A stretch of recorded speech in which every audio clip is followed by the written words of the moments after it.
বিসমিল্লাহির রহমানির রহিম। ধারাবাহিক গণিত নবম দশম শ্রেণী অনুশীলনী 2.1 সংযোগ সেট নির্ণয় করো। এখানে ভিন্নচিত্রের মাধ্যমে দুটি সেট সি এবং ডি এর কিছু মান দেওয়া আছে। আমাকে সি ইউনিয়ন ডি অথবা সি সংযোগ ডি নির্ণয় করতে হবে। তাহলে আমরা প্রথমে সি এবং ডি এর কি কি উপাদান দেওয়া আছে সেগুলো আমরা নির্ণয় করে নিই। যে দেওয়া আছে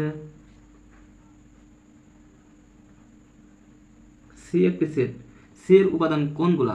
তাহলে এখানে এই বৃত্তের মধ্যে যে উপাদানগুলো আছে সেগুলো হচ্ছে সি এর উপাদান। তাহলে 3, 4 এবং 5, 3, 4 এবং 5 এই তিনটি উপাদান সি এর উপাদান।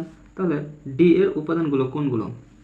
তো এই বৃত্তের মধ্যে যে উপাদানগুলো আছে সেই উপাদানগুলো হলো ডি এর উপাদান। তাহলে ডি এর উপাদান হচ্ছে 6, 8, 5, অর্থাৎ 5, 6, 8, 5, 6, 8 এই তিনটি উপাদান হচ্ছে ডি এর উপাদান। আমাকে নির্ণয় করতে বলছে C union D, C union D. তাহলে আমরা সি এর মান বসাবো 3, 4, 5, সংযোগ ডি এর মান 5, 6, 8। আর সংযোগ মানে কি? সংযোগ হচ্ছে দুই বা ততোধিক সেটের সকল উপাদান নিয়ে গঠিত সেটকে সংযোগ সেট বলে। তাহলে আমরা সকল উপাদান নেব, অর্থাৎ কমন আনকমন সব সেটগুলোই সংযোগ সেটের অন্তর্ভুক্ত হবে। তাহলে 3, 4, 5, বি সেটে 5 নিয়েছে 6 এবং 8 এই উপাদানগুলোই হচ্ছে সি ইউনিয়ন ডি এর সেট।